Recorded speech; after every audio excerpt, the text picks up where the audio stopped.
प्रदूषण के मामले में क्या ये मान लिया जाए कि दिल्ली बेबस हो गई है? हर सरकार लोगों से ये वादा करती है कि इस बार वो प्रदूषण पर बहुत ही जरूरी और एहतियातन कदम उठाएंगी, लेकिन नतीजा तब भी क्या निकलता है? सिफर। विपक्षी पार्टियां इस पूरे मुद्दे पर हो हल्ला मचाती हैं।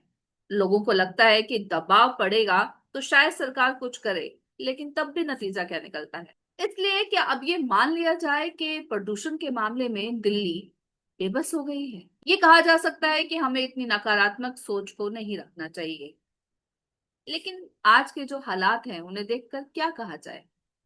ये हर साल की स्थिति है। हर किसी को मालूम है कि जब मौसम में बदलाव होगा तो प्रदूषण की एक घनी चादर जो है वो दिल्ली और पूरे एनसीआर को घेर लेगी। इस एक तरह से ऐसा लगता है जैसे घर में ही मार्शल लॉ लग गया है। और इसी मौसम में लोग ये सोचने लगते हैं कि दिल्ली के अलावा रहने का कोई और विकल्प हो सकता है। लोगों का ध्यान जाता है कि आखिर दिल्ली सरकार क्या कर रही है। आप पार्टी जब सरकार में आई तो उसने प्रदूषण से बचने के लिए ऑड इवन की शुरुआत की। लोगों को इससे फौरी राहत तो मिले, लेकिन ये भी आइडिया पूरी तरह से प्रदूषण की रोकथाम के लिए नाकाफी था। अब बीजेपी सरकार प्रदूषण के मामले में कुछ नया करने जा रही है या करना चाहती है। वो लोगों को भरोसा दिलाना चाहती है कि वो दूसरी सरकारों से ज्यादा गंभीर है। दिल्ली सरकार ने दावा किया है कि वो क्लाउड सीडिंग के जरिए बारिश करवाएगी, जिससे प्रदूषण पर रोकथाम लगेगी।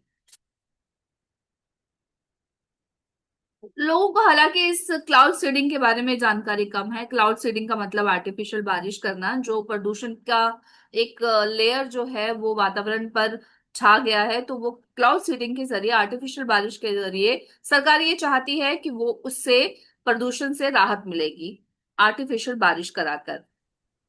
हालांकि जब क्लाउड सीडिंग की बात की गई तो लोगों में ये उत्साह जागा और लोगों को ये उम्मीद जगी कि प्रदूषण पर ये सरकार जो है वो गंभीर है और शायद इससे प्रदूषण से उन्हें राहत मिले।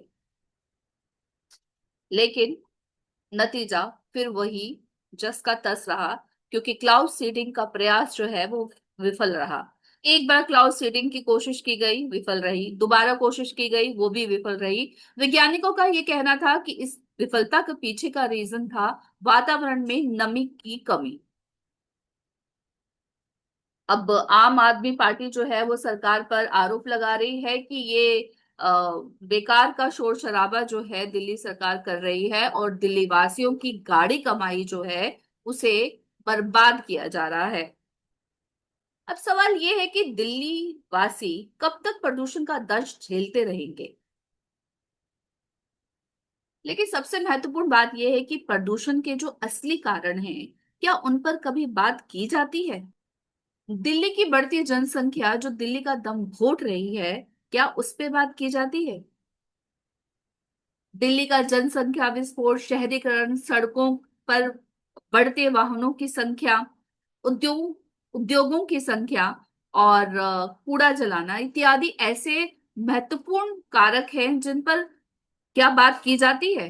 बुद्धिजीवियों का वर्ग एक ऐसा है जो ये मानता है कि सरकारें आएंगी जाएंगी, लेकिन ये मुद्दा तभी इसका हल निकल सकता है जब सरकार आम लोगों को लेकर संकल्पबद्ध होकर, आम लोगों को लेकर एक आंदोलन के रूप में इस मुद्दे को ले। लेकिन जब तक प्रदूषण चुनावी मुद्दा बना रहेगा तब तक लोग प्रदूषण के आगे बेबस ही नजर आएंगे। और अगर यही हालात रही तो इतिहास की विरासत को संभालने वाली ये दिल्ली, इस दिल्ली से लोग किनारा करने लगेंगे।